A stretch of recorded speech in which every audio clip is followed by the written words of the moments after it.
empresa familiar.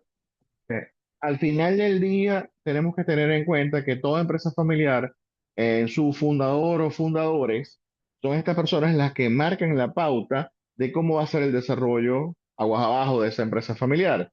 Y el caso del manejo del conflicto, esencialmente es un tipo de herencia, es un tipo de herencia cultural, porque el tipo de liderazgo ha puesto un tipo de cultura y ese tipo de cultura determina la manera en la que resolvemos la diferencia. El problema básicamente es en que primero que todo tenemos que identificar el tipo de liderazgo que se ha venido dando en nuestras respectivas pymes familiares para poder estar un poquito más conscientes de cómo es el tono cultural en relación a la gestión de los conflictos. Fíjense aquí. Aquí hablamos de que es muy pertinente precisar que la cultura dentro de la organización familiar es directamente proporcional al estilo de liderazgo que ejerce el fundador. Hay empresas y especialistas en cultura organizacional que dicen que la cultura de una compañía esencialmente está determinada por los primeros 15 integrantes, pero yo sería un poco más severo en el caso de la empresa familiar. La empresa familiar es más parecida a una orquesta de música clásica y la orquesta puede tener ciertas licencias de interpretación, pero al final del día ellos tocan al ritmo que lo impone el director de orquesta, que es ese fundador. Dependiendo del carácter, de las costumbres, del talante, de la instrucción sobre todo de la cultura que él ejerza sobre el cuerpo de la empresa familiar, se determina cómo van a ser los conflictos resueltos o no resueltos en el seno de la empresa. Por eso vamos a ver, siguiente lámina, por favor. Por eso vamos a ver los distintos estilos o tipos de fundador que existen para ir viendo cómo estos estilos, estos tipos de fundador van determinando la guía, la presencia o no de una guía interna de resolución de conflictos. Usualmente siempre tenemos unas nociones rudimentarias, básicas o sobre todo intuitivas de cómo abordar el conflicto. La idea es que sustituyamos, y eso es tal vez el objetivo fundamental de esta clase de hoy, que sustituyamos la aproximación intuitiva de yo creo que pudiéramos hacer esto, yo opino que a que cada empresa familiar, por pequeña que sea, por simple que sea su naturaleza económica, pueda tener un pequeño manual para saber cómo abordar el conflicto si este se produce. Ok, en relación a los tipos de fundador, tenemos, el primero es el dictador. Si alguno se ve reflejado en esto, como en primera persona, o alguien de los presentes ve en este tipo de fundador a alguien que está liderando actualmente su empresa familiar, debo decir que es el principal y más perjudicial de los fundadores. Es raro, estadísticamente hablando, que una empresa familiar fundada por un dictador logre trascenderlo. Esencialmente porque, como aquí bien lo dice, este estilo, este tipo de fundador no le gusta dar paso a los sucesores, ni les prepara para cuando él no esté. Es decir, la vocación de largo plazo es muy corta. Pudiéramos decir hasta que este tipo de fundador, de alguna manera, es un miope. No le cuesta muchísimo ver de lejos. Y eso, por supuesto, quien termina pagando los platos rotos, como se dice vulgarmente, es la empresa familiar y, por supuesto, los integrantes, que no ejercieron poder alguno y cuando inevitablemente la biología haga su trabajo y el fundador dictador ya no esté presente, ellos no tendrán las herramientas ni la experiencia, cuestión muy valiosa, para poder dirigir correctamente los destinos de la empresa. El dictador no pregunta, el dictador no indaga, el dictador impone, el dictador dicta. El peor estilo de fundador que puede tener una empresa familiar. Si puedes poner la próxima, por favor. El dictador emperador no necesariamente tiene ese talante tan egoísta, no necesariamente ve como un incapaz a todo el que no sea él, pero es una persona que, como los antiguos emperadores de antaño, ejerce su cargo literalmente hasta la muerte. Es una persona que muere con las botas puestas. Sí puede perfectamente preparar a los sucesores, pero estos sucesores no necesariamente van a entrar en unas edades muy jóvenes al ejercicio del cargo. Y eso, por supuesto, en estos días donde la longevidad ha llegado a límites asombrosos, donde podemos ver personas de 70, 80 o hasta 90 años haciendo ejercicio y con plena claridad mental y en un excelente estado de salud. Eso hace que personas que antes hubieran heredado el mando de su empresa familiar en segunda generación a los 30, a los 40, ahorita lo hagan a los 50, 60 y hasta 70.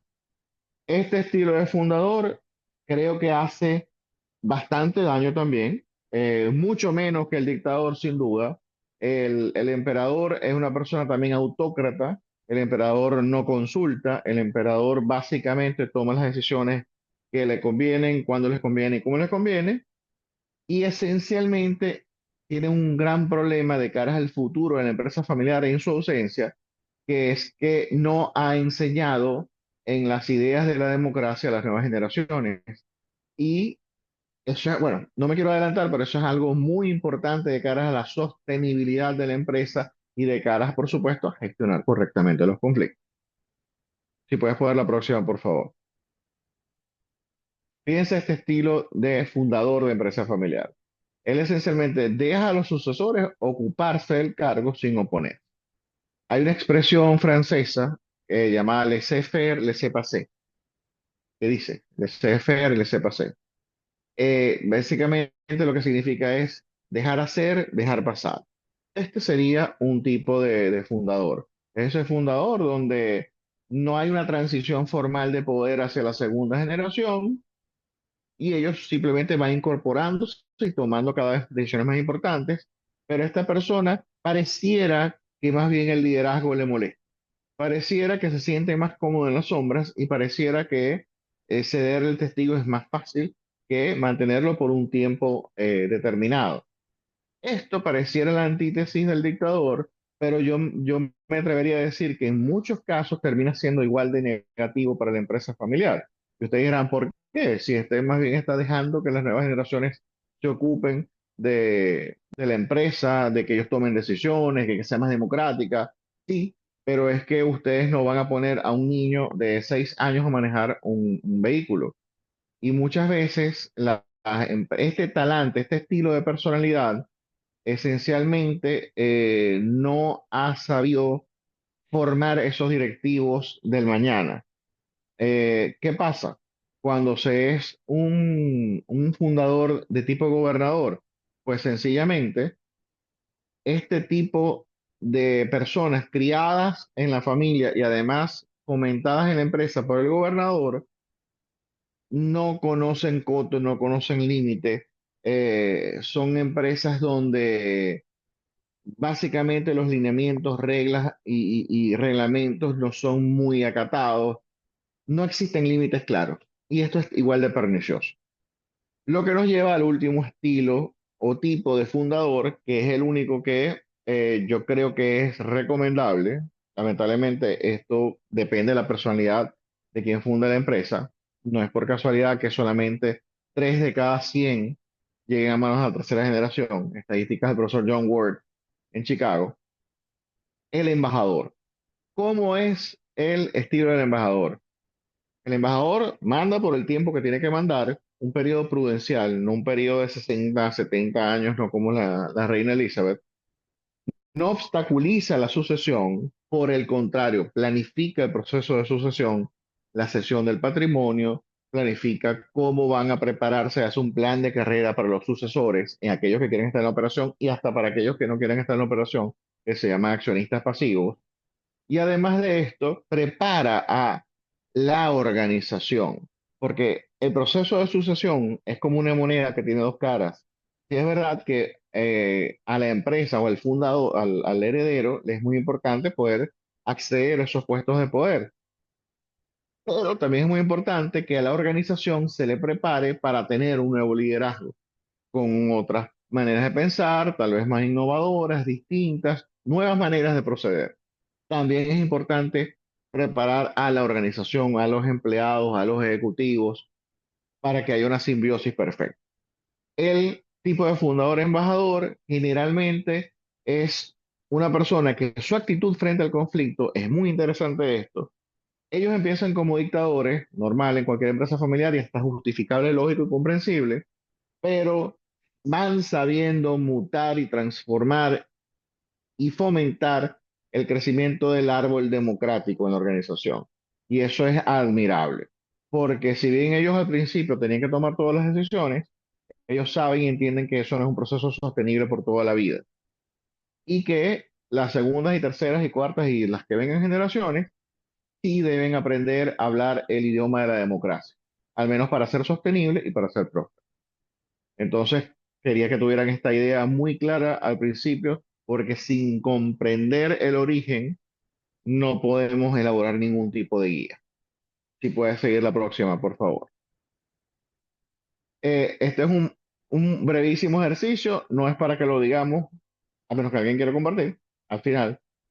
Es esencialmente para que ustedes hagan unos segundos de reflexión y digan, en la empresa familiar de la que yo soy parte, mi fundador, mi líder de la empresa parece más un embajador, parece más un gobernador, parece más un emperador o parece más un dictador. Eso influye de manera profunda, muy profunda, la manera en la que vemos el conflicto y resolvemos el conflicto. Eso a su reflexión individual cada quien. Si puedes pasar la próxima, por favor. ¿Por qué digo yo, por qué asevero con tanto énfasis que de la profundidad del impacto del tipo de fundador sobre la manera en la que resolvemos conflictos en la empresa familiar? Sencillo, porque en la empresa familiar hay distintos tipos de relaciones entre sus miembros y estas relaciones pueden ser, digamos, psicológicamente hablando, funcionales o disfuncionales. Si tenemos Estamos dentro del espectro de ese tipo de perdón, de fundadores, como el gobernador, el dictador, el emperador. Sin lugar a dudas, vamos a tener mayores disfuncionalidades en el comportamiento de las personas ahí dentro. Si tenemos un embajador, estoy seguro que va a ser mucho más funcional. Esto, por eso es esencialmente que digo que determina, porque ellos ponen la pauta de la música que todo el mundo baila, ponen el ritmo. La próxima, por favor. Esto es un concepto, en algunas clases pasadas, por cierto, también con UCE hemos utilizado este esquema. Y quiero profundizar un pelín en los tipos de relaciones que se crean dentro del ámbito de la empresa familiar y los resultados de las empresas familiares. La calidad de las relaciones determina en la calidad de los resultados. Eso es una cuestión básica que tenemos que tener en cuenta. Y nosotros aquí, si ven este gráfico, van a identificar un eje X y un eje Y, básicamente un Pareto.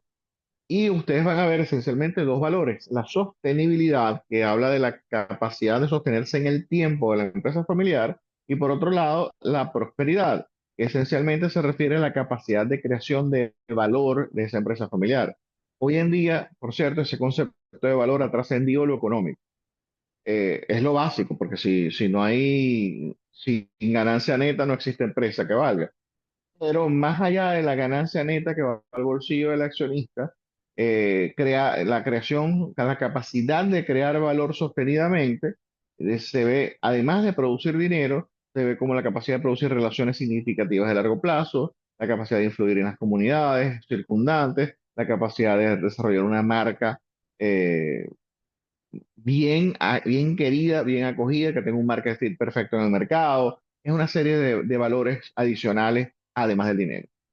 Pero volviendo a la idea, si ven este gráfico, vemos cómo si tenemos relaciones de calidad, y evidentemente relaciones de calidad pasa por una premisa. Una relación de calidad entre los miembros de una empresa familiar pasa no porque no existan conflictos, no hay manera que no existan conflictos, pasa por el hecho de que los conflictos sean correctamente gestionados. ¿Y qué significa correctamente gestionados? Que no causa una rotura de relaciones, no impacta las finanzas de la empresa y además de esto, al final del conflicto termina acercando más a las partes porque ese bache comunicacional se soluciona y se elimina la fricción. Entonces, fíjense, esencialmente las empresas tenemos tres tipos de empresas en este gráfico. las empresas tipo 3, empresas tipo 2 y empresas tipo 1. Digamos, de mejor a peor, la empresa número 1 es la mejor categoría, la empresa familiar número 2 es la categoría moderada y la empresa familiar número 3 es la categoría en la que yo no recomendaría que estén. ¿Por qué? Porque fíjense que son las que serían menos sostenibles y las menos prósperas. Y lo que queremos es las empresas tipo 1, que serían las que crean más prosperidad, más capacidad de crear valor y más sostenibles en el tiempo, que tienen una vocación de vivir más tiempo. Si puedes pasar a la próxima lámina para poder leer unos conceptos correctos. Fíjense una cosa. Básicamente, la anterior es, básicamente, el clima organizacional está impregnado de temor, incertidumbre, comunicación unidireccional, no hay diálogo. Yo soy el protagonista de esta novela y yo les digo a ustedes lo que van a hacer. Agresividad, falta de rendición de cuentas, perdón, falta de transparencia administrativa, dificultad para tener criterio propio por parte de los miembros que no tengan la batuta, dificultades para exponer puntos de vista y en ocasiones hasta violencia. Esto que estamos leyendo, estas características de las empresas familiares tipo 3, básicamente son producto de la presencia de relaciones disfuncionales entre los miembros, conflictos mal manejados entre los miembros. Y usualmente esos conflictos mal manejados, esas relaciones disfuncionales entre los miembros de la empresa familiar, son producto de los liderazgos del dictador, del emperador y del gobernador. Por eso les hacía ese introito, esa breve introducción, y es muy importante que estemos muy alertas con el tipo de fundador o de líder que tengamos en este momento en la empresa familiar, porque si ese líder tiene esas características, básicamente vamos a estar encerrados en las empresas tipo 3. Debo confesar que hay ciertos casos, no voy a decir de híbridos, pero ciertos casos de fundador del tipo gobernador que pudiera producir un tipo 2. Si puedes poner por favor la próxima lámina. En el tipo 2, fíjense que aquí la relación es, perdón, es más distendida, menos tensa. Las personas expresan sus puntos de vista, pero es difícil alcanzar consenso. ¿Por qué? Porque todos tenemos la razón. Y en las empresas, si bien es importante fomentar la democracia, tiene que haber voz de mando. No con la severidad que lo hacen tal vez el estilo del emperador y del dictador, pero siempre tiene que haber una persona que tenga la autoridad, la última palabra. Por eso las grandes empresas tienen sus juntas directivas donde se ven, es como un congreso, donde se ven todos los puntos de vista, se debaten las ideas, se hacen propuestas, pero al final del día hay un presidente del consejo de administración, un CEO, como ustedes lo quieran llamar. Pero fíjense, las personas expresan sus puntos de vista, pero es difícil alcanzar consenso, son sumamente lentas y burocráticas para tomar decisiones y no se tienen planes a largo plazo. Este tipo de empresas, si bien son un pelín más prósperas que las tipo 3, les cuesta aún ser sostenibles en el tiempo por esa miopía y por esa incapacidad de tomar decisiones tiene mucho que ver con la incapacidad de desarrollar y crear valor agregado de forma continua. Entonces, ¿queremos empresas tipo 3? ¿Empresas familiares tipo 3? No. ¿Queremos empresas familiares tipo 2? Tampoco queremos ese tipo de empresas familiares. ¿Cuál queremos? La tipo 1. Si puedes poner la próxima lámina, por favor. Básicamente, la empresa tipo 1, me permito leerles esto. En estas organizaciones, la relación entre los miembros es más profesional. ¿Por qué digo profesional? Porque si bien una empresa familiar está compuesta por familia, no necesariamente su gestión tiene que ser basada en criterios familisticos, debe ser basada en criterios profesionales. Eso quiere decir que no cualquiera puede llegar y tomar de la caja de la empresa porque voy a tomar un refresco o voy a salir como una novia. No, se trata de que el criterio profesional dice de que nosotros deberíamos tener sueldo, que esta es una de las grandes, de los grandes red flags de las pymes familiares. Muchas veces no se asignan sueldo. Y aunque no me quiero ir por ese camino, que es bastante hay bastantes anécdotas en ese respecto. Es muy importante que la empresa se maneje con criterios profesionales. Las empresas tipo uno se manejan no con criterios familiísticos, sino con criterios profesionales. Fíjense, no existe miedo alguno en expresarse, al contrario, esto se incentiva. No solamente se trata de que la gente habla, es que se fomenta que las personas hablen abiertamente. Aquí hay toma de decisiones eficaces y eficientes. Hay rendición de cuentas, transparencia de la gestión. Estas empresas tienen planes de acción para el corto, mediano y largo plazo y tienden a diversificarse. Estamos hablando, señores, de la presencia de estrategia y la presencia de principios de diversificación del riesgo. Estamos hablando de otra cosa. Y por supuesto, esto no puede llevar a otro camino, otra consecuencia, que fomentar la sostenibilidad de ese eje X y la prosperidad en el eje Y. Este es el tipo de empresas que ustedes van a ver siempre en las primeras, en los rankings de las empresas más grandes de cualquier país, van a ver empresas familiares de este tipo.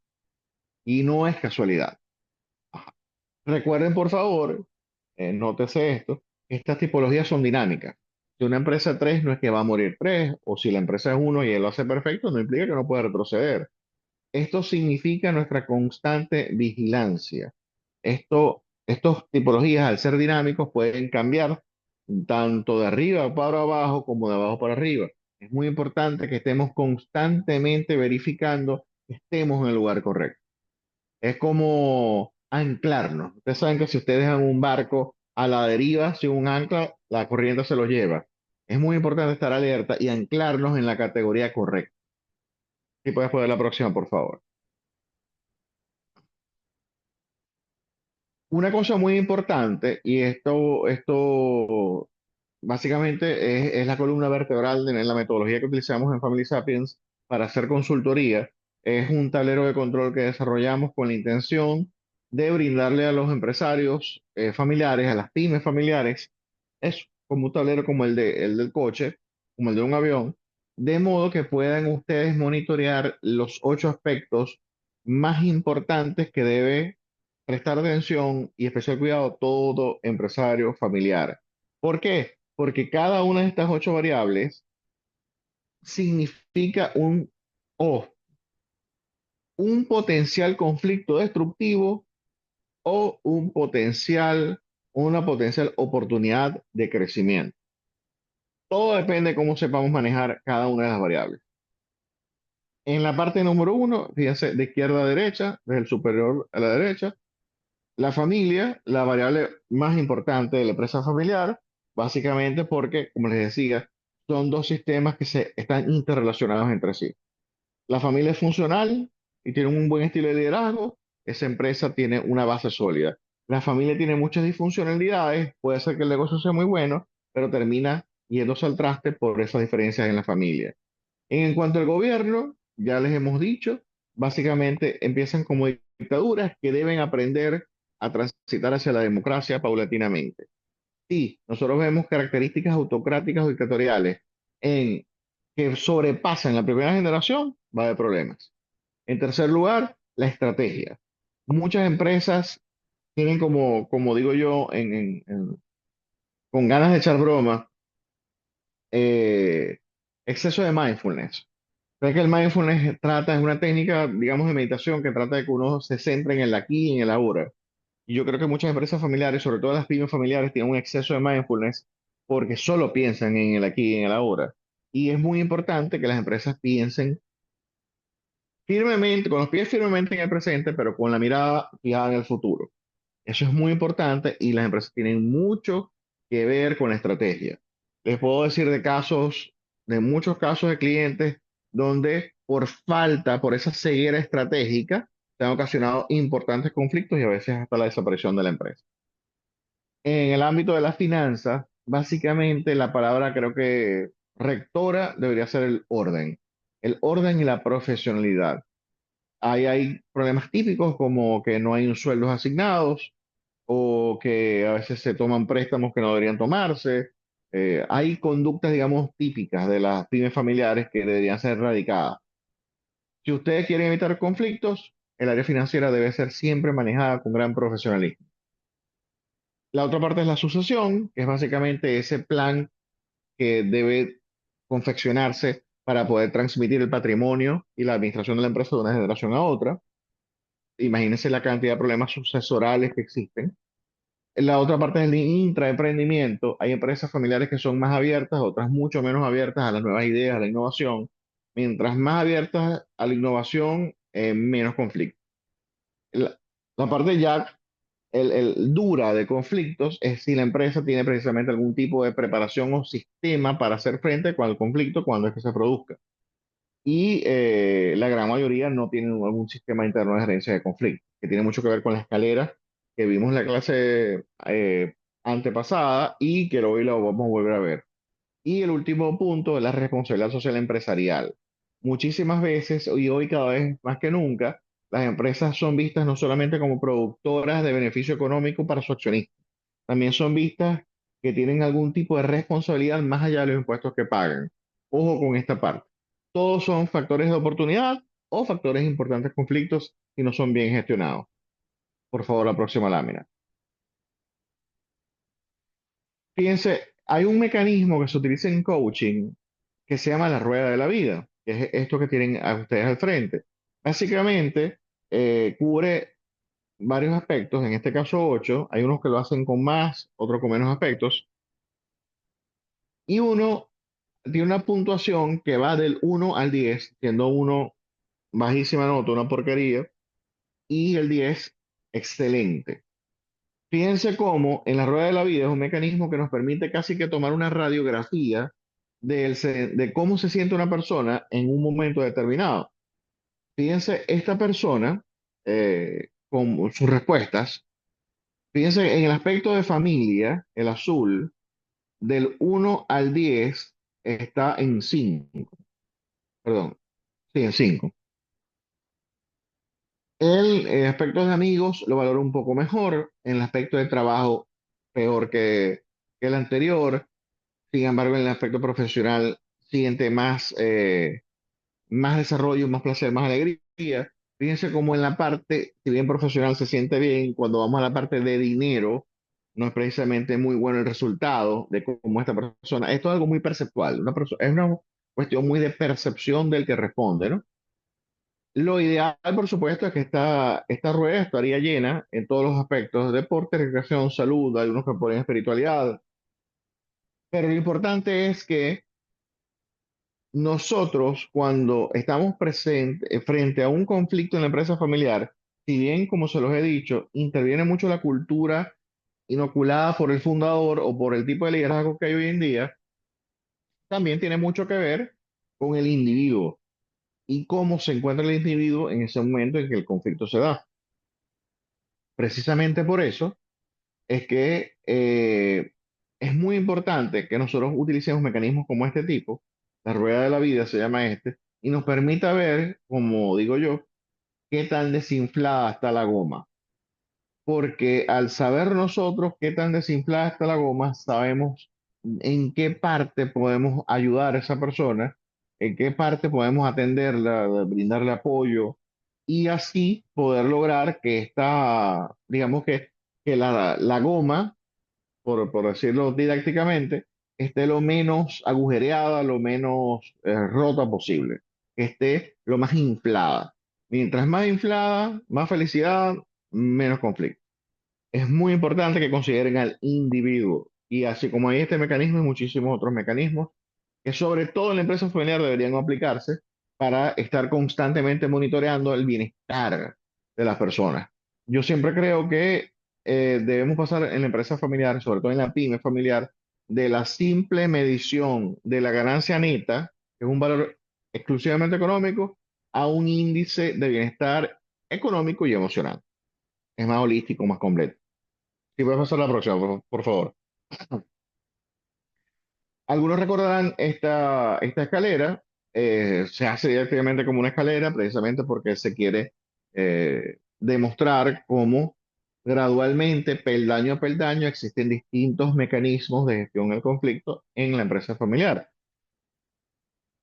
Hoy me quiero centrar para que ustedes tengan esa guía básicamente en dos aspectos.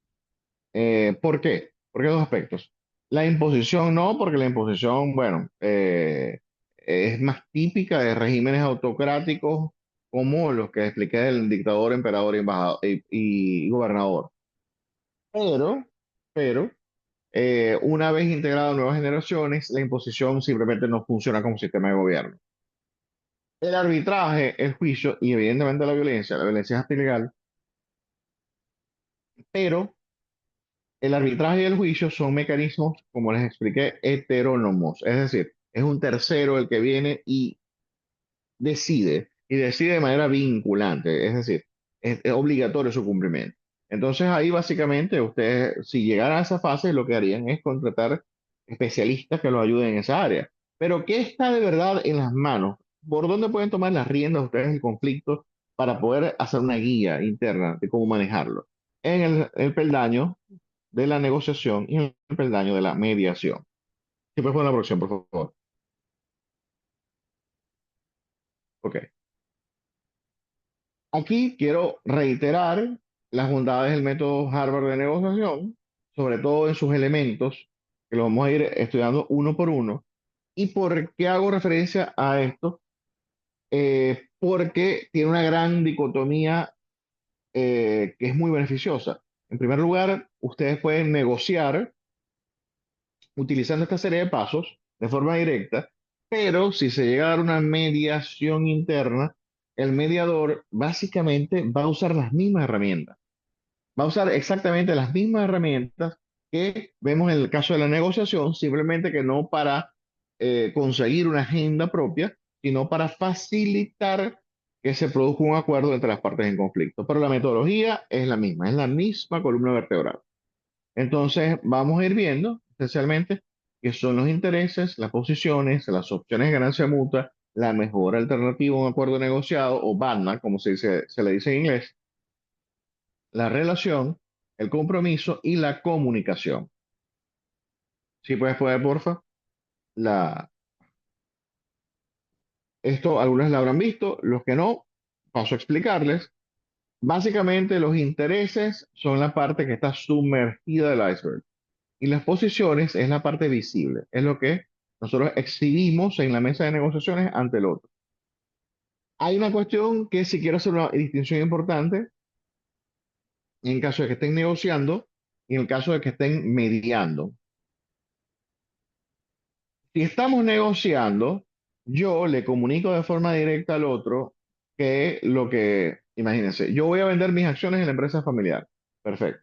Yo voy a vender el 25% de mis acciones, del 25% de las acciones que tengo en la empresa familiar y yo quiero por eso 100 millones de pesos. Esa es mi posición, lo que yo exhibo, lo que es fácilmente visible para el otro en la mesa. Pero yo tengo lo que se llama en negociación un precio de reserva, que básicamente es el mínimo que estoy dispuesto a aceptar. Es decir, yo aunque digo que voy a pedir 100 millones de pesos por esos 25% de mis acciones, yo en realidad estoy dispuesto a aceptar 75. Pero yo digo 100 para que haya un espacio de maniobra o de regateo, como se le dice técnicamente. ¿Qué pasa?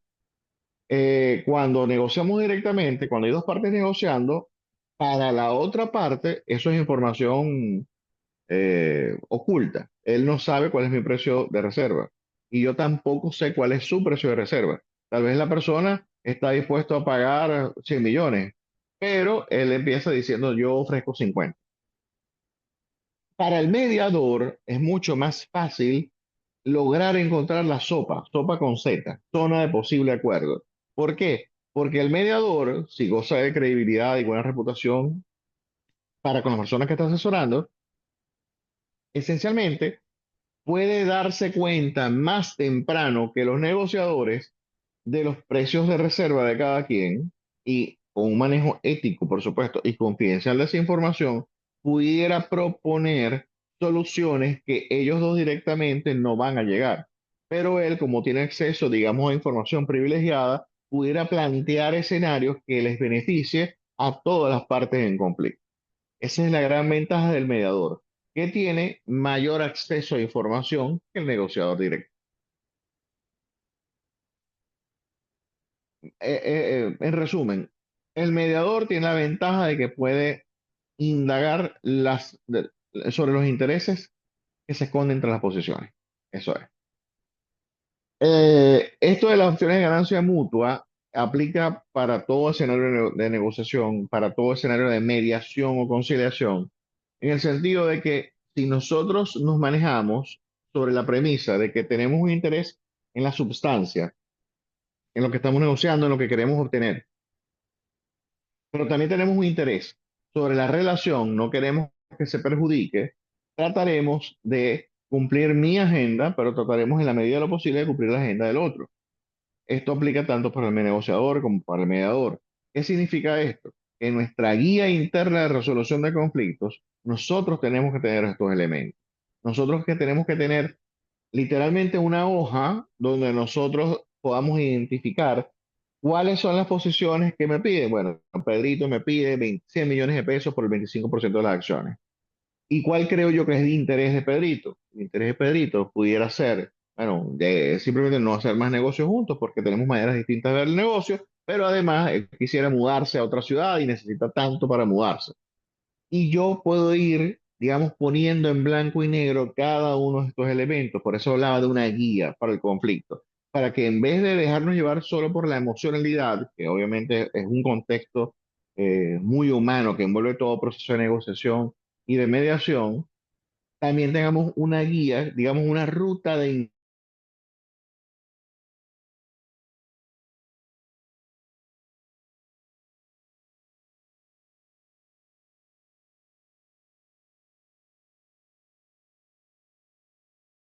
llegar a un acuerdo, a una solución que le convenga a la otra parte y a nosotros.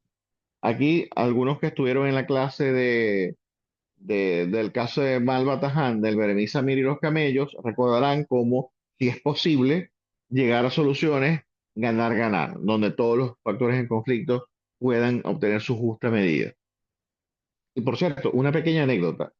Hay personas que dicen que, bueno, a veces no es fácil negociar, no es fácil llegar a acuerdos, las características de personalidad de cada quien, pero hay una anécdota que me llamó mucho la atención. Creo que lo leí en un libro de Stephen Hawking, el profesor de Cambridge, donde hablaban de que existió durante la Segunda Guerra Mundial un pacto secreto entre la Inglaterra de Churchill y la Alemania nazi de Hitler, donde básicamente el tratado era, ustedes no van a bombardear ni la Universidad de Oxford ni la Universidad de Cambridge, y nosotros no vamos a bombardear jamás ni la Universidad de Heidelberg ni la Universidad de Göttingen en Alemania. Y hasta donde entiendo, esto fue respetado. Moraleja, hasta en el peor escenario siempre se puede llegar a algún tipo de arreglo, acuerdo o convenimiento que nos satisfaga a todos. La próxima, por favor. Ajá. El MAN, mejor alternativa a un acuerdo negociado, o BANDA por sus siglas en inglés, básicamente es cuál es nuestro plan B. Cuando hacemos esa pequeña guía para enfrentarnos al conflicto, tenemos que decir cuál es nuestro plan B, qué pasa si no llegamos a un acuerdo en la mesa, cuál es nuestro plan de escape.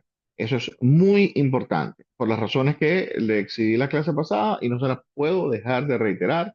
En primer lugar, tener un banda nos permite medir qué tan bueno es el acuerdo, porque si Pedrito me está ofreciendo las acciones en 100 millones de pesos, pero Pablito me ofrece la misma cantidad de acciones por 25, creo que no hay mucho que pensar.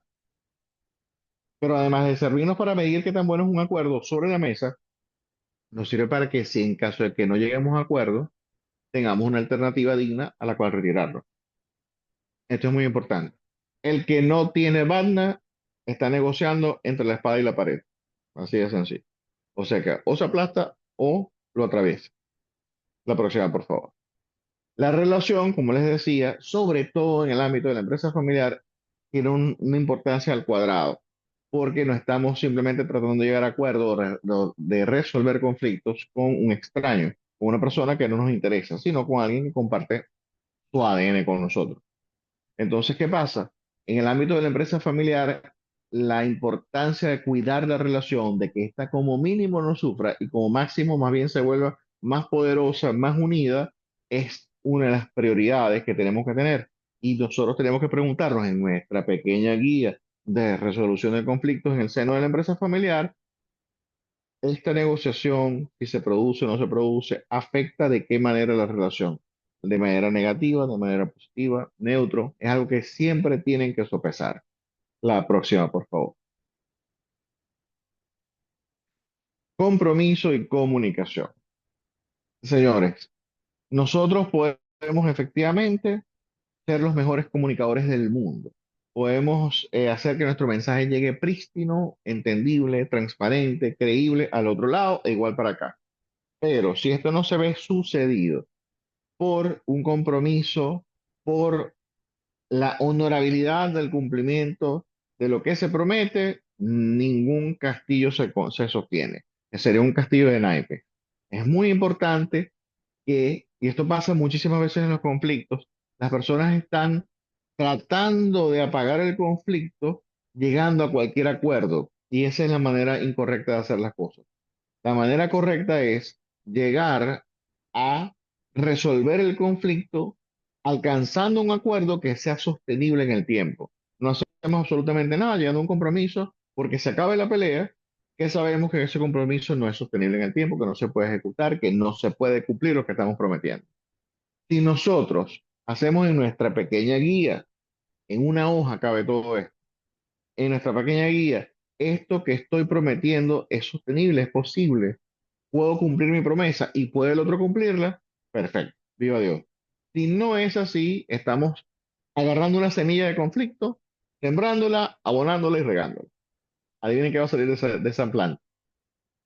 Próxima lámina, por favor.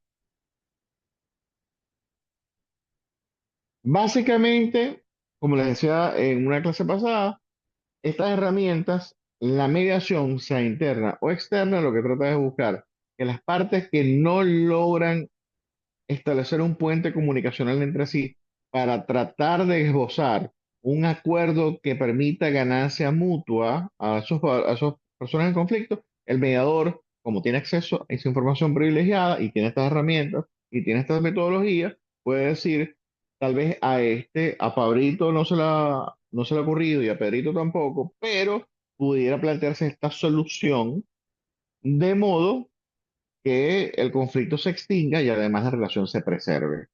Básicamente la mediación es un excelente mecanismo para poder lograr la paz organizacional o la paz, como dirían en latín, organizacional. Ambos elementos son fundamentales como herramientas, pero la guía y metodología, no me puedo cansar de insistir, esos elementos del método Harvard de negociación, intereses, posiciones, opciones de ganancia mutua, banda, compromiso y comunicación, son fundamentales y nos permiten tener una visión objetiva, profesional y sobre todo teleológica, o sea, con miras al fin, que es resolver el conflicto, obtener cada quien su sustancia de lo que quiere negociar y sobre todo que las relaciones no sufren, sino que por el contrario se fortalecen. Y pues después de la última. Agradecido por su atención y ahora podemos comenzar el ciclo de preguntas y respuestas cuando quiera.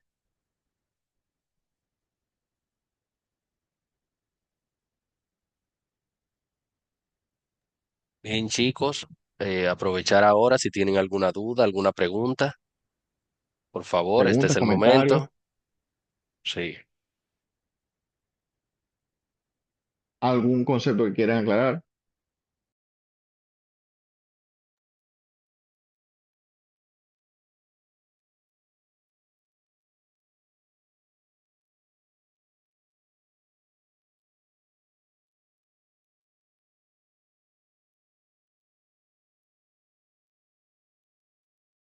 Bien, aquí tenemos, bueno, no, ya hace un rato dijo Lodi, es decir, cuidar los lazos familiares, pero tratando de satisfacer las necesidades del cliente. Bueno, de hecho, hay una cosita relacionada a ese comentario. Yo, medio en broma, medio en serio, siempre digo que hay que darle la voz al mudo. Y el mudo es la organización. Porque al final del día muchas empresas, sobre todo las pymes familiares, desarrollan pocos indicadores. El indicador básico de progreso es meterse en la cuenta bancaria y ver si estamos vendiendo. Y ese no es el único indicador. Deberían haber indicadores más profundos de otras áreas, por eso lo del tablero que les mencioné, para que ustedes puedan medir verdaderamente bien y verdaderamente de forma completa qué también lo está haciendo la empresa familiar de cara al manejo del conflicto y de cara de cara a áreas que pudieran generar conflictos si no son bien gestionadas. Perfecto. Pero ¿Alguien cualquiera quiere más? hacer, ¿Algo más? ajá, alguna pregunta, comentario, compartir alguna experiencia.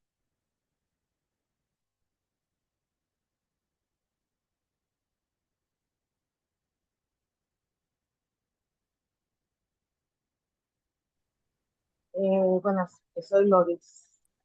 Eh, Hola. Como te dice que para compartir experiencias, gracias a este taller que hemos tomado, yo me di cuenta de que yo estuve trabajando por un tiempo con un dictador. Él, Fíjate. en su trabajo se hacía lo que él decía, cuando él decía y lo que él dijera. No importa las opiniones ya fueran favorables o no para la empresa. Si él consideraba que no eran buenas, él las desechaba. Bueno, primero que todo, agradecidísimo por tu comentario y esa es precisamente la idea, de que ustedes puedan ver esto no simplemente como un conocimiento teórico que está por ahí guindado y tal, sino que puedan relacionarlo a sus casos particulares, precisamente porque este tipo de fundador o de líder de la empresa familiar genera, dentro de esa clasificación que nosotros hemos desarrollado, empresas tipo 3. Y la empresa tipo 3 son empresas que crean poca prosperidad o poca sostenibilidad en el tiempo. Hay casos donde yo he visto que me dicen, no, pero es que esta es una empresa muy exitosa, porque nuevamente el único indicador que utilizan es el de las ventas o el de la ganancia. Sí, pero si las, doy un ejemplo, las bodegas Cornu en Cataluña, España. Imagínense una empresa familiar que fue fundada en 1591 y hoy en día existe, hoy en día trabaja, hoy en día crea empleo, hoy en día paga impuestos, hoy en día le va muy bien, generó más de 300 millones de euros de revenue a sus accionistas, 216 accionistas familiares y va en la generación 17. Eso es un ejemplo. Si ustedes me dicen, ah, bueno, no, pero es que este estilo de dictador, Carlos, tú estás equivocado porque este estilo dictador produce estos resultados, yo me callo. Pero como no existe data al respecto, porque esas empresas fundadas por dictadores lo que hacen es matar cualquier atisbo democrático y matar cualquier voz de disenso, de visión distinta y de vocación democrática, terminan matando la organización. Y puede ser que en un momento determinado, por la bondad del negocio o del modelo de negocio, produzca una plata, pero no es sostenible en el tiempo. Y nosotros no queremos lo uno o lo otro, queremos lo uno y lo otro. Queremos una empresa familiar próspera, que cree valor y sostenible, que trascienda en el tiempo. Así que gracias. ¿Alguien más quisiera comentar algo, preguntar algo, aclarar algo? Perfecto, sí, bien. Rufino, el señor Rufino Morales, vi que tenía la mano levantada, si quiere compartir algo con nosotros. Excelente. Sí, estuve analizando parte de lo que dijeron sobre los diferentes tipos de las empresas y me gustaría que aclararan un poco más o que diesen más detalle al respecto de la sostenibilidad en las empresas. Si se refieren a la sostenibilidad simplemente de por ciento de margen, de beneficios o a cómo. La sostenibilidad en la empresa familiar es básicamente vista desde dos puntos de vista. En primer lugar, es vista, por supuesto, de la sostenibilidad económica, porque no estamos hablando de fundaciones, estamos hablando de entes con fines de lucro. Si el lucro no se crea, no puede haber sostenibilidad, porque la existencia misma de la empresa depende de la creación de ese lucro.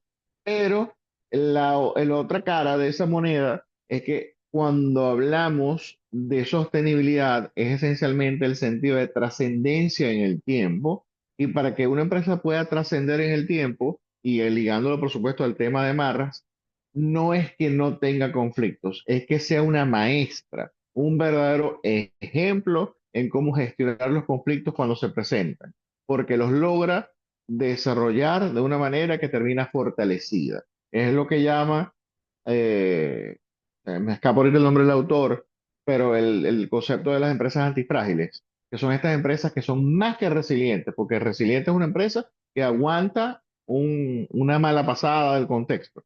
No, una empresa antifrágil es una empresa que sale más bien fortalecida de los problemas, una empresa que trasciende en el tiempo. Imagínate cuántos, montándome en el ejemplo que acabo de dar de Corneo, cuántos conflictos familiares, cuántos familiares políticos, problemas con familiares políticos, cuántos divorcios, cuántos hijos ilegítimos, cuántas expropiaciones, cuántas dictaduras, cuántas guerras no tuvo que vivir una empresa que se fundó en 1591. Pero básicamente la sostenibilidad es la capacidad de sostenerse en el tiempo. De hecho, les doy una pequeña anécdota, la pueden buscar. Hay un club en París, Francia, de empresas familiares llamados los Les Enochiens, son los enoquianos, que son Enoch, el hijo de Matusalén. Este club de empresas, para que tu empresa familiar pueda ingresar a hacer de esa plantilla, tiene que tener mínimo 200 años de creada. Imagínate. A eso me refiero con sostenibilidad. Excelente, muchas gracias. Un placer. ¿Alguien más Eh, quisiera hacer alguna pregunta? sí, Lodi, adelante. No es una pregunta en sí, es para decirle que, por ejemplo, el caso que yo le hablaba, el jefe mío, él era un señor que yo admiraba mucho, porque él era un señor muy trabajador y él quería que se trabajara así mismo como él trabajaba. Él trabajaba, como decimos nosotros aquí en República Dominicana, como un burro, pero él tampoco quería pagar ese trabajo así. Entonces, ese tipo de personas tienen como el ego muy inflado y Sí. al ellos ser los dueños y señores, se hace lo que ellos dicen o se despide a la persona. Eh, sí, ellos, número uno, comparto tus palabras. Normalmente un fundador es alguien de ego inflado, porque si no tuvieran ese ego inflado, esa confianza en sí mismos, estarían metiendo currículum y no fundando empresas. Pero digamos que los fundadores que logran crear no una empresa familiar, sino una dinastía empresarial, son aquellos que agarran ese potro brioso del ego y con el tiempo lo van aprendiendo a domar, porque entienden que sí, el ego es una herramienta muy poderosa. En algunos momentos, lo único que tuvieron empezando fue el ego. Gracias al ego llegaron, pero que para que esto se sostenga, el ego tiene que ir disminuyéndose, se tiene que ir desdibujando y se tiene que ir transformando de una empresa cada vez más democrática y cada vez más estratégica.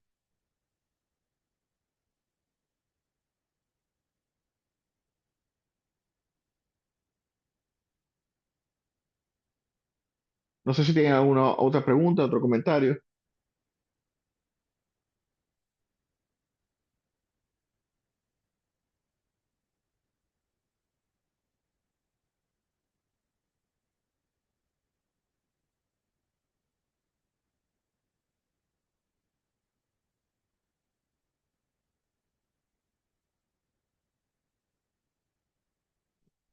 ¿Alguien más?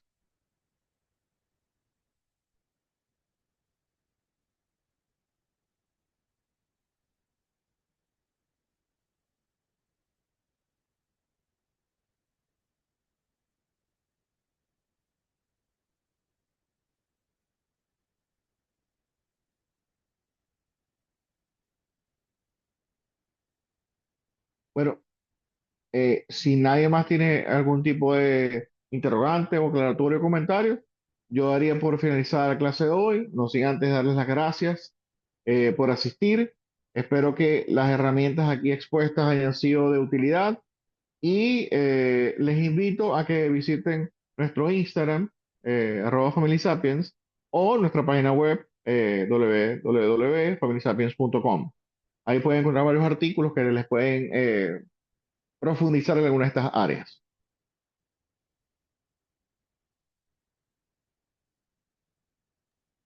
Gracias. Muy Excelente. agradecida. Gracias. Agradecido yo porque me soportaron todo este tiempo. Gracias a ustedes. Bien, Me va. chicos, antes de irse, sí, muchas gracias, Carlos. Le voy a estar enviando por aquí el link de evaluación para que por favor me lo llenen antes de irse, por favor. Perfecto. Un verdadero placer. Gracias a todos. El placer es Bien, nuestro. Carlos, Muchas excelente. gracias. Muchísimas gracias.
El link de evaluación lo van a enviar por el chat de Zoom o por el grupo de WhatsApp.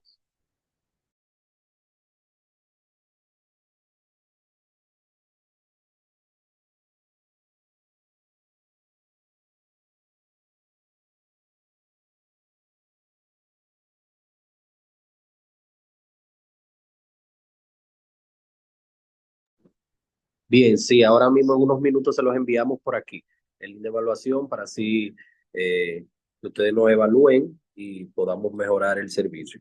Bien, ahora mismo nosotros se lo enviamos.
Bien, chicos, ahí lo acabamos de enviar, van llenando.